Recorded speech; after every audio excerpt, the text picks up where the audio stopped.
All right, so we're now live. Welcome everyone to the third edition of Armchair All-American Stanley Cup Hangout on Air. The second round concluded last week. Now the conference finals is underway. It's gone so far now. And today we'll be discussing those two rounds, the second round and the conference finals, some of the recent stories that come along between those two. And, along with me here today, we have a few members of the Armchair All-Americans. Mostly we have the NHL correspondents. So before we start every broadcast, we're going to introduce ourselves. So this time we're going to do things a little different since we've kind of already met each other all before. So we're just going to say our names and maybe our favorite story to come thus far in the Stanley Cup playoffs.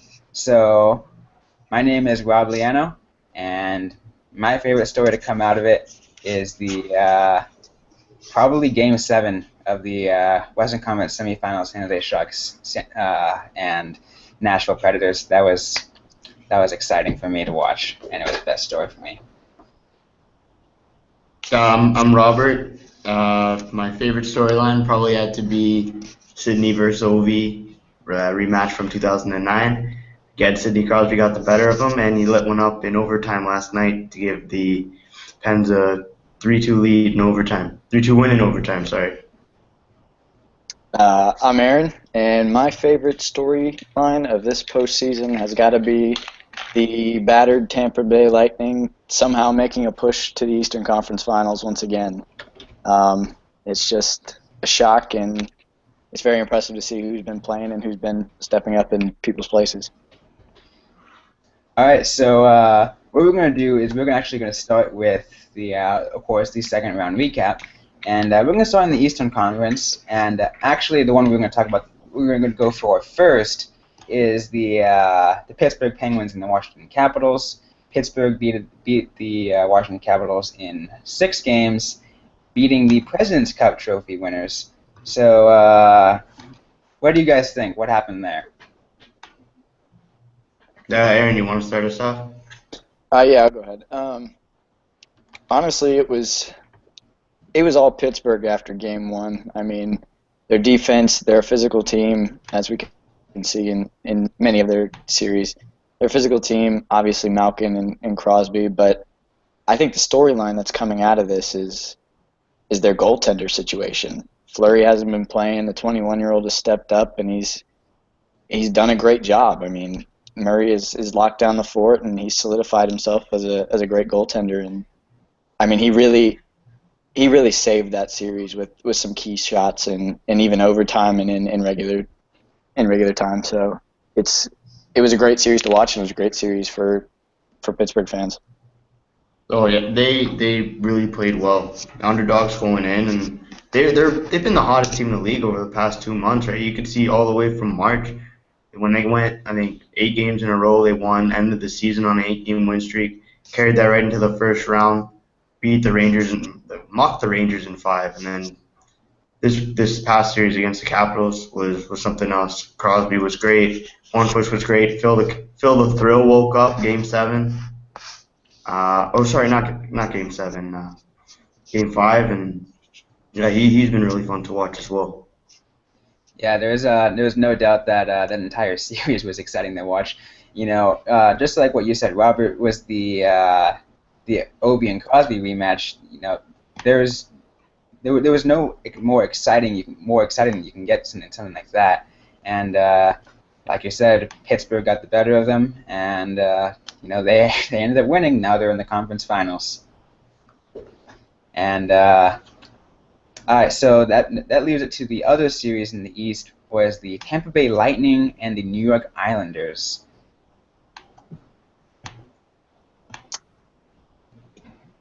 What do you guys think? Well, this series was kind of it was a lot tougher than it looks. I mean, if you look at some of the scores, Tampa had a bunch of big victories, and even New York had a big victory in Game 1 in Tampa, which was huge for their momentum. But it was, if you look at the stats of what happened, it didn't really portray what was going on ice. Like, New York was a lot better team than the stats portrayed. I know 2 games went to overtime and Tampa took both of them, but it wasn't the way it ended just didn't seem right. Tavares came out in the first round and took over and created a chance, and I think Tampa just was able to shut him down and score goals, obviously, in that series to take it. But it just didn't look like a New York Islanders team. I don't know if it was just because of them not being able to play or not having the opportunity of playing deep into the playoffs or what, but it didn't look like a normal Islanders team. Man, you know what? Who really stuck out was Victor Hedman, and his 4 goals, 4 assists, led all second-round defensemen in points. I think led all scorers for the Tampa Bay in points as well. He really came to play. He shut down John Tavares, and yeah, Tavares really didn't do nothing after Game 1. He was held off the score sheet, was essentially a non-factor. Yeah, you're definitely right. I was actually even wondering like why I haven't been seeing much of Tavares after Game 1, and it's to see all that happen. Like what Aaron said, a little anticlimactic for the case of after what the Islanders did to Florida. So you're wondering that might have been a little more exciting, could have been, but it ended the way it did. The Lightning are now in the conference finals, and that's how it is. So moving on to the West, then let's just start with the first one. Both of these games actually went to Game 7, and let's actually talk about the Dallas Stars and the St. Louis Blues first. Let's Robert, why don't we start with you? Sure. St. Louis. Sorry, man. Can you guys hear me? I feel like my connection's been really off. Yeah, I can hear you. Yeah. Okay. Elliott was a big storyline there. That Dallas offense has been good all season. They're the most goals in the regular season, tied for league throughout the first round, heading into that second round matchup. Elliott stood on his head. I think three or four was the most he gave up. And in that Game 7, man, Lettinen he looked really bad. He got embarrassed. There's so many goals. His first shot you got to save, and he just looked atrocious. Yeah, I believe it was that he allowed 2 goals in the last 30 seconds of the first period, and that was to make it 4. That was 4-0 at the time. It was embarrassing for him at least, and and you ended up seeing the Emmy for the rest of the game, and that was a bit interesting to watch. Both those Game 7s, I started watching them in the beginning, and it was over in the first period. Oh yeah. They didn't even need to watch the end of the game. Yeah, it was especially in that Dallas series, like you said, Lettinen. It was like he was giving up. They weren't rebound shots. They were just, like you said, first-hand shots, and it was honestly kind of embarrassing. If I was a Dallas fan, I would be embarrassed. But I mean, it's Game 7. You got to step up in that situation, and St. Louis did that, and we're on to the finals. Yeah, and stepping up in Game 7, that's definitely something that San Jose and Martin Jones did. Martin Jones completing a shutout in that game, and Pekka Rinne, you can tell in the third period, he was completely flustered by the way San Jose just kept they were dancing around him pretty much, and they scored 5 against him, and it was of course for me that was exciting to watch, but I'm pretty sure anybody who's a Nashville fan, I know we do have a Nashville fan in our group on the group chat, Turner Jones. He wasn't too happy to see a game like that happen, especially in a Game 7. That start of the third period was a chance for Nashville to really get back in it, and Thornton came out on the power play. They could have used a big kill. He said no, sir. Put one in the back of the net on a 4-on-1 rush. It looked like Shea Weber and Roman Josi were making bad decisions out there, pinching when it was not needed, not playing their Nashville stay-at-home, protect the blue line defense. Yeah, and that definitely what killed Nashville. And it was, like when you said that 4-on-1 rush, I was when I was so during that game, I was actually at at Buffalo Wild Wings, and I was when I was watching it, and like I saw it on the big screen, I was like, holy crap, they're going on a 4-on-1 rush. Where is Nashville? Where are all of them? And then like, of course, seeing that score was pretty exciting to watch. But then seeing after the 5th goal with Patrick Marleau and Pekka Rinne's quote unquote rage quit. That was Yeah, he was not too pleased. That was funny to watch. Yeah, he just broke his stick on that net and then he threw it away. Just like that was the end of him. I would have done that after the 3rd goal there. Yeah. And for Nashville, it was a heartbreak for them after pushing the series to 7 in Game 6 and with that overtime goal, that backhand. I mean, I watched that game, and that was a really good game, and I didn't get to see much of Game 7, but like you said, stepping up, San Jose came out and knew they had to win it, and on to the next one. Which is interesting to observe too, is something I noticed, that the Sharks and Predators series was the away team never won a game in that series. It was Sharks were home, they won the 2 games, then they were away, they lost, and it just kept going back and forth based on the home team, which is really that's true home ice advantage, I guess, if you want to put it that way. That's funny you say that, because didn't San Jose have a knack to win on the road, like throughout the regular season and the first round too, right? They did. In the first round, they did not lose a single game away, and they still do have right now the second best road record in the history of the NHL, best in this season, and it's and like we said in the playoffs, it's so completely different. And I really think that this series, coming up series, they just got to step it up since they didn't win a single away game. And I mean, it is Nashville. I know Bridgestone Arena is a very hard place to play, so I'm not gonna go against that. But we'll see what happens in the upcoming series. Quick preview into tonight. Sharks are down 1-0. Game 2. Set the stage. Who do you have coming out on top there, Rob? So I'm looking at this game. At first, from Game 1, Sharks probably do feel like they were a little ripped off from the whole freezing the puck controversy. But going into this game, I have a feeling that the Sharks are not discouraged in any bit way, and there's no doubt that Brian Elliott is just he's still going to play really well like he did in the first game. But so is Martin Jones for San Jose. I really think San Jose is going to pull up on top. It's probably going to. It's no matter what, it's going to be a really close game. I'm going to say that. Aaron, what do you have? Yeah, I agree with that statement. I think San Jose really needs to get one on the road, and it's their best opportunity to come off of a close loss like that, where there was controversy near the end, and it pushed them. I think they're going to come out quick. I think they're going to come out quick and play fast and take one from St. Louis and home. Yeah, I agree with you. I hope San Jose comes out on top here.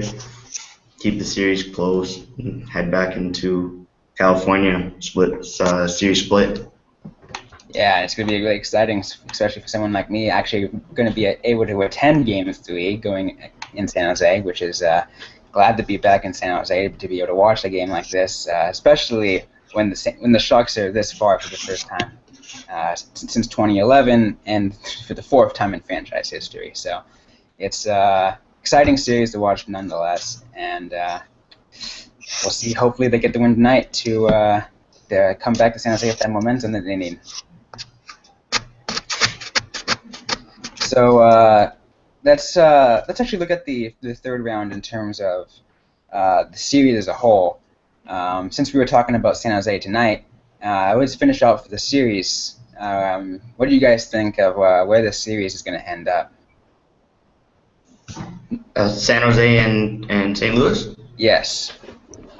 I really like St. Louis. I like their big physical play, their speed. Robbie Fabry's he's been so much fun to watch, leading the way, tied for 13 points in the first 2 rounds.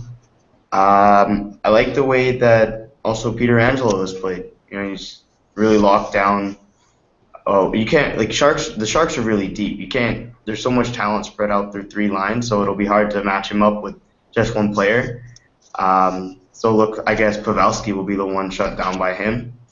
That's a fun matchup right there. Yeah, this could go either way. I mean, like we were saying, if San Jose can come out and get a good win on the road, I could see this game going 7. But San Jose has so much depth, and the way they play fast, physical hockey, it's anyone's game in the West, honestly. Yeah, and of course, probably being a little biased even for me, but given I am a San Jose fan, but I'm still saying that it's going to be a tough series. San Jose, and I'm going to say San Jose in 7 because of how deep San Jose is, and how definitely not going to discredit St. Louis in any way. Like they definitely proved themselves or why they deserve to be in the conference finals. So it's going to be really close. One thing I should point out, which is really interesting, is they looked at the analysis of Pavelski and goal scoring, that he's 8-0 when he gets a point in the postseason, and is at 0-5 now when he doesn't. So yeah, it's important. It's important for him to get on the board. He needs points here. That just right there just proves the value that Joe Pavelski has. Him being the captain of the team, and how much, and just proving that his goal scoring really makes a difference in how the Sharks play.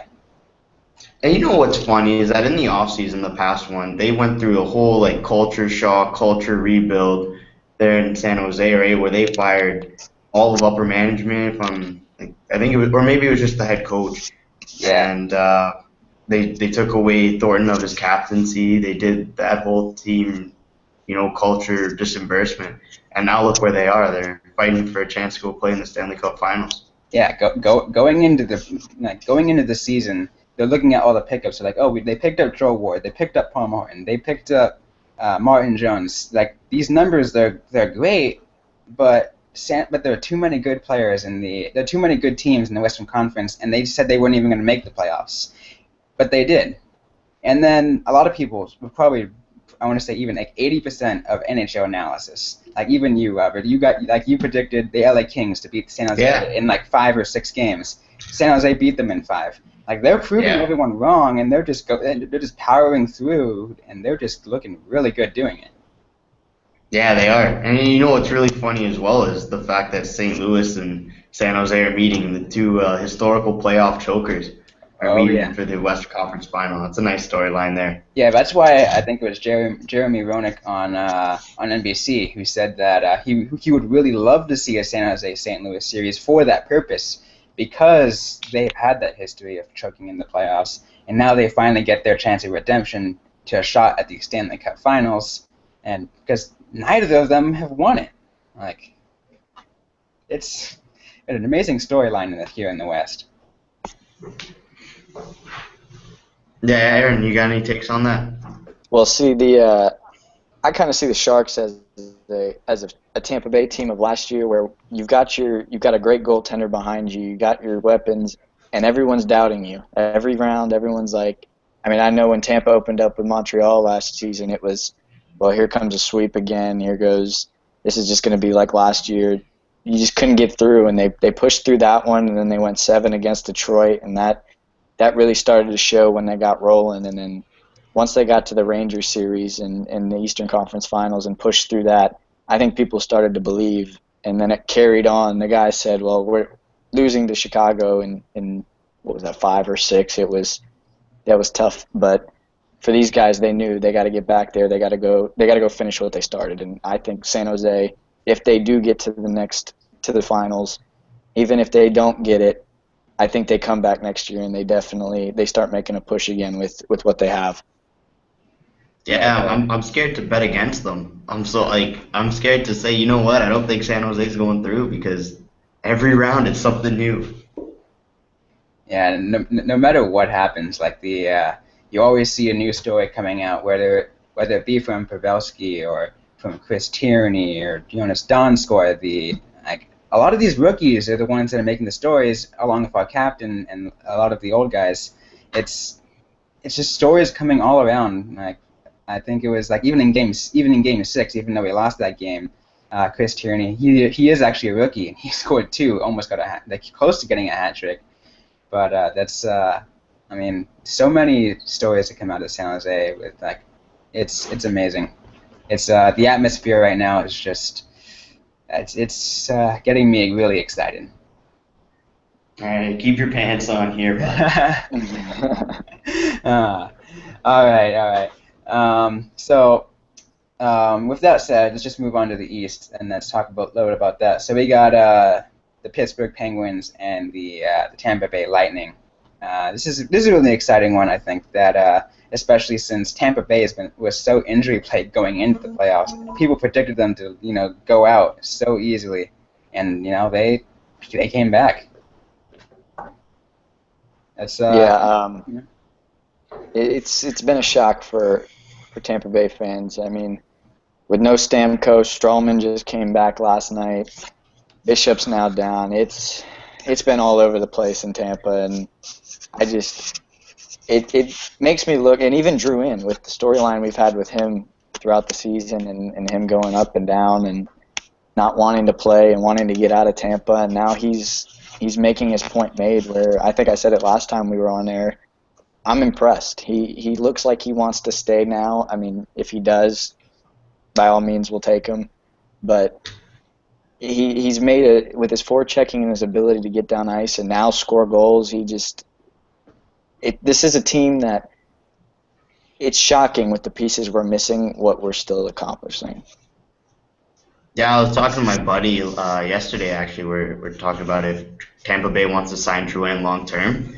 I don't think there's any way he's leaving. He's way too valuable to that organization. I think Yzerman's going to throw him the farm.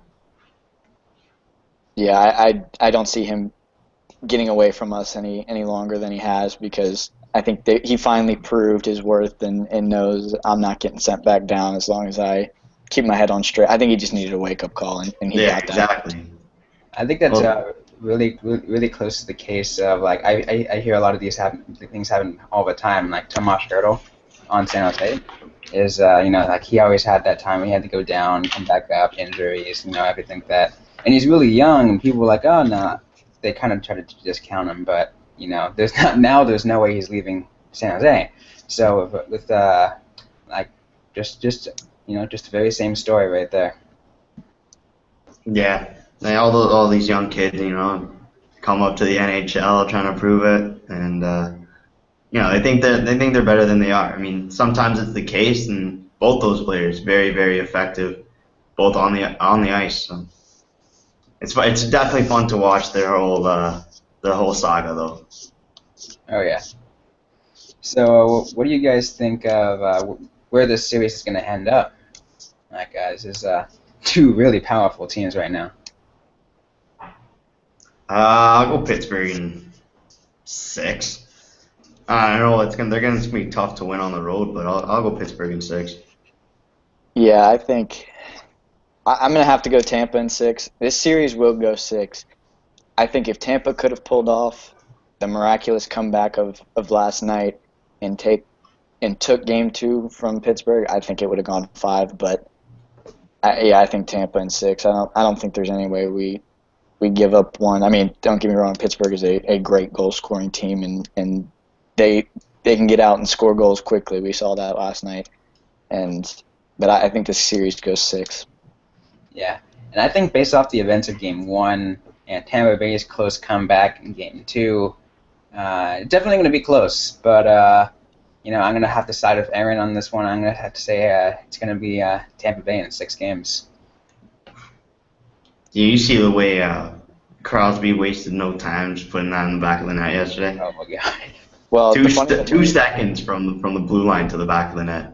Oh, yeah, and the funny thing was Tampa was in last series against the Islanders. They were the shortest. They scored the shortest overtime goal, and then they were just a part of the shortest overtime goal in this postseason. So they've done it twice, one for us and one against us, which was a hard one to swallow last night. Yeah, first minute of play, eh? We didn't even have a shot. No shots. 3 shots all in Pittsburgh's favor. No rush. Nothing got past the center ice. I mean, it was ridiculous. Yeah, there's nothing like sudden death overtime, though. Yeah. You got to take your chances. But some storylines out of Tampa I want to just bring up real quick. Strawman last night. Guy hasn't played for a few months. Scores the first goal and opens it up. What do you guys think about that one? It was nice to watch that he put it top cheese. He broke down off that right wing, put it upstairs. It was a nice goal. Yeah, definitely agree. That was, good to see him come back like that too. It's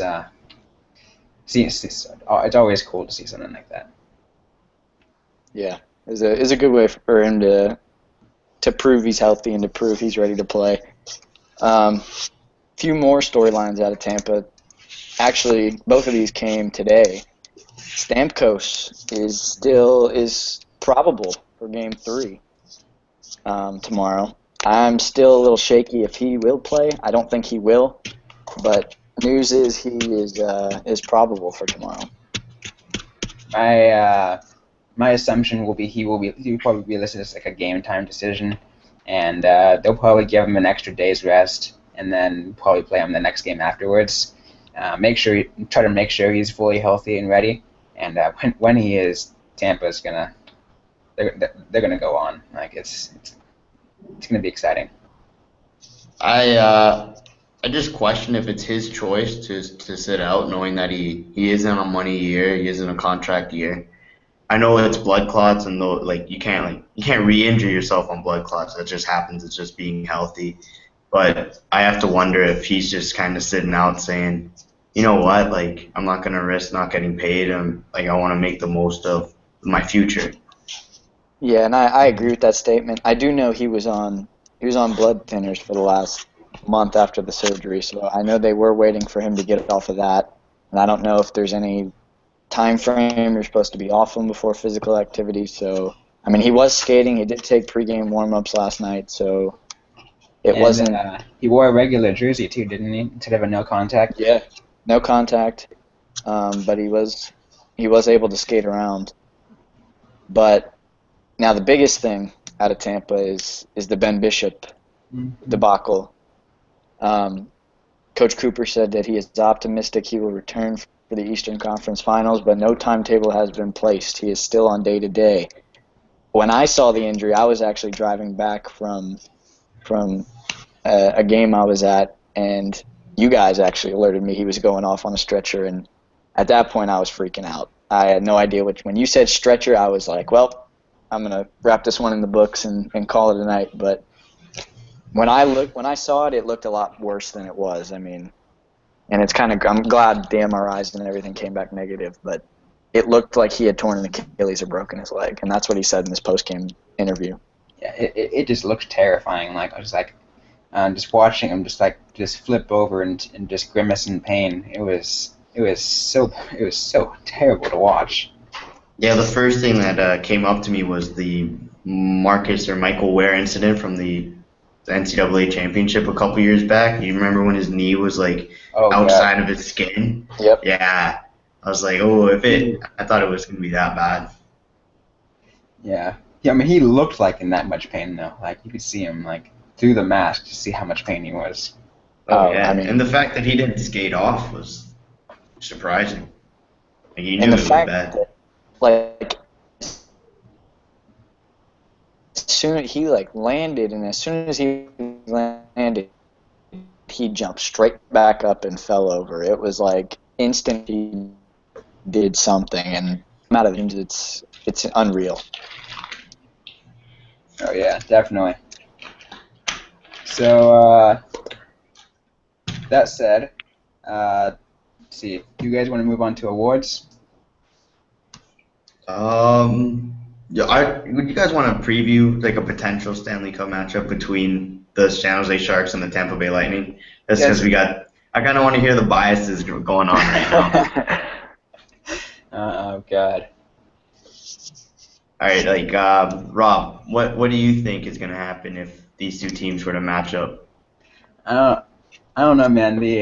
I got to give Tampa Bay credit. They're a really good team, but it's from following San Jose this entire season and being as much of a fan I am, I'm just, I'm of course definitely going to stick by them and how they're going to do, and I'm probably going to say that would go to another maybe 6 or 7. I'd probably say San Jose in 6 games. Aaron? Yeah,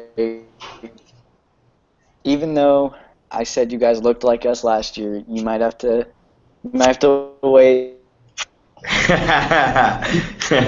till next season. But your play is similar to what Tampa does. You guys are fast off the thing, and you're physical, and it's a very similar team. But I agree with you. It'll be Tampa in 6 or 7. I can't bet against the Sharks, man. I'll go Sharkies in 6. Yeah. There was it was really funny. Also, I got one of my friends. Like, he's not even from San Jose. He's actually from Arizona. Where I go to school, and he showed me a picture of his the lottery ticket that he bought earlier this season. That he picked San Jose to win the cup, and it was, of course, at the time it was like 20-1 odds or something like that. So He's gonna get paid. Oh yeah. Hmm. It's gonna be exciting. No doubt about that. But Move on. It'll be to a the good one to award. watch. Did you guys? So let's just start with the Vezina here. Bishop, Holtby, and Quick. Who you guys got for that? I think we were talking about this earlier. Is based off the what we've seen from Holtby in the regular season and through the first couple rounds in the postseason. It's I got to give it to him. He's just been playing the best all around in that position. Almost got the record too. Yeah, he tied Brodeur with 48 wins this past season. Yeah, I don't see Bishop or Quick. I don't see Bishop or anybody. Yeah, or Quick taking that one from Holtby. That's definitely his to lose. To lose. Calder. We got Panarin, Parayko, and I think it was McDavid. I'm not sure. Don't quote me on that. If it is McDavid, I'd probably give it to him. He's been, I've been, I haven't really been able to watch him as much because, I've been paying a lot more attention towards San Jose and, a lot in the Pacific. But the hearing all the stories that come out of, hearing like a lot of headlines that include McDavid, it seems that it's his to take.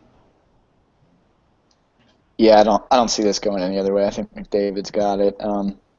Some of the stuff he does is ridiculous. I mean, if you go watch some of the goals he scored this year was unbelievable for a kid his age, and yeah, I think he's got this one in the bag. I'll go Panarin. Just he led all rookies in points. Got to play alongside Patrick Kane, which helps, just a little bit, not too much. Yeah. Anyway, he did get to feed Kane quite a few passes. He's a really skilled player, really great Russian player, and he's really fun to watch as well. Some of the stuff out there he does in the offensive zone when he's isolated, and the passes he makes, his vision is nice. I'll go Panarin. Jack Adams, Coach of the Year. Lindy Ruff, Barry Trotz, and Zach Gallant.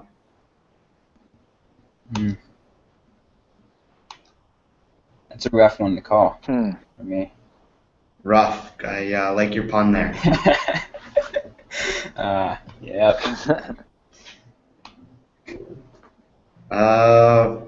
Dallas looked really good. To deal with Sagan going out too is tough to go into the playoffs like that. I don't like their system in Dallas. I just think it's very lazy hockey. So, why don't I'll just say Lindy Ruff for the hell of it. Yeah, I mean, like Lindy Ruff kind of, like Dallas. I mean, did they make the playoffs last year? No. I don't think they did. Yeah, and then to have him take the team and bring him back to the playoffs. Not only that, be number one in the Central Division, and especially if top scorers like Sagan. Like you said, it's hard for him to leave, but and lead a team that's with Sagan out on an injury. But if I would have to give it, I probably would give it to Lindy Ruff. Yeah, I think it's down between him and Trot. I think what he did in Washington is impressive. I mean, being the President's Trophy winner, you can't. I mean, I know it's not all him, and these players have to perform. But at the same time, he put his lines together. He got his guys going, and yeah, it was you came up against in the playoffs. You came up against a tough team, but I think I'm gonna have to say Trot's on this one. I don't think anyone's gonna get it. All right. We can go now to the Sportsmanship Award here, the Masterson Trophy. 3 players nominated were Florida Panthers Jaromir Jagr, Rangers forward Matt Zuccarello, and recently retired forward Pascal Dupuis of the Pittsburgh Penguins. Just going off of what happened here in Pittsburgh and the story that was Pascal Dupuis having to retire because of long-term injuries, I think the NHL will go ahead and give him the award, seeing as if Pittsburgh goes on to end up becoming Cup finalists and like a legit cup winner, it would be hard not to vote for him. True. And also to keep in mind, like you guys have a Yager on that list. Like that he's been skating for so long. Like it's 44 now. Yeah. He's playing another season too. He's old. Yeah, he got another contract, another year-long extension. How much is that worth? Like 4.5, 5? I didn't get a chance to check the numbers. I just saw there was the extension, but like, man, that's just crazy. Yeah, I think Yager gets this one. I mean, like we said in the last one, how do you judge sportsmanship in hockey? But I don't really know. I think it could go either way. Yep, I would definitely agree. And okay, here's a good one. The Norris. Erik Karlsson, Drew Doughty, and Brett Burns. You got a very elite trio of players there. All 3 of them leaders on their respective teams. You look at Doughty, now not a very long cup run this year, but logging 30 minutes of ice time. Karlsson leading all defensemen in assists, leading all skaters in assists, 65 on the year, and Brett Burns is just, I don't know if he's actually a human species or just what's on his birth certificate. He's nature. Yeah, the thing about Brett Burns is, he leads the NHL for defensemen in points, 75 points, and that's for a defenseman, sitting at the blue line most of the time. That's crazy to have numbers like that. And a lot of them, of course, include actual goals because he's not afraid to go up and crash the net when he has to. And it's watching Brett Burns this season. I'm just like, wow, how is this man a defenseman? Like he plays like that. Like that's what they call him, the best offensive defenseman in the league. And if I would have to make a call, I'd give it to Brett Burns. Yeah, I agree with that statement. Any kind of defenseman that can get up in the play and score goals and get points is a valuable one. And like you said, he's able to get in there and make shots that he looks like a forward at times. And it's just, if you can do that and block shots and cause some traffic, I think you deserve it. Yeah, like you guys said, he really gets up in the play, and I think Eric Carlson also exemplifies what that means. His primary assist on majority of Ottawa's goals. He's in and involved in the play in almost, I think, 75% this year, which is stupid because he's a defenseman. But his just ability to turn up ice and go for a 2-on-1 the other way, like it's crazy to me because he's a defenseman. And I know Burns is a defenseman too, but he also got to play as a forward in Minnesota for a little bit in San Jose before they moved him back. But Eric Carlson's a true stay-at-home defenseman. And his almost European style of play of bringing it a quick turnaround and bringing it forward is crazy to me. So I'll go Eric Carlson. Yeah, it would definitely be a really close call between Carlson and Burns. Yeah, I agree with that statement. Moving on to the Selke Award, Selke Trophy, which is the best defensive forward in the game. You have repeat winner Patrice Bergeron, who that's my vote. I'm voting him, just the way he plays. You got the Kings center Anze Kopitar, and then Ducks center Ryan Kessler. My vote is for Bergeron. Just he's gotten the award before and knows what it is. Unmatched. Rob, what's your take? I'd have to agree with you with Bergeron. It's I got a chance to watch him play a few games. The way he plays is it's exciting to watch. He's definitely got the like you said, the best defensive forward. I mean, he definitely has that trait. Based off watching him a few games, that's definitely what I would give him to that. Yeah, I agree. He is the definition of a defensive forward, and he's able to get in the play and do what he can. And I mean, I don't think anyone else is close to that one. Okay, yeah, I don't know. Do you guys want to talk about another award? Those were kind of the ones that were on my mind, the ones that really stuck out to me. What about the Hart? The Hart, that's a big one. Crosby, Kane, and Ben. Ooh. The NHL's MVP. Playoffs included, Crosby. No playoffs, Patrick Kane. Yeah, for sure. Like there's no denying that. Patrick Kane, especially getting the Art Ross too, and getting the most points, just like that. It's him alone. He just played so well. To see him leave early in the playoffs. I mean, kind of both for me, kind of happy and sad at the same time because see how well he plays, but also Chicago. So, but it's yeah, but yeah. I mean, if it's like you said, not including playoffs, Patrick Kane, including the playoffs, Crosby, bar none.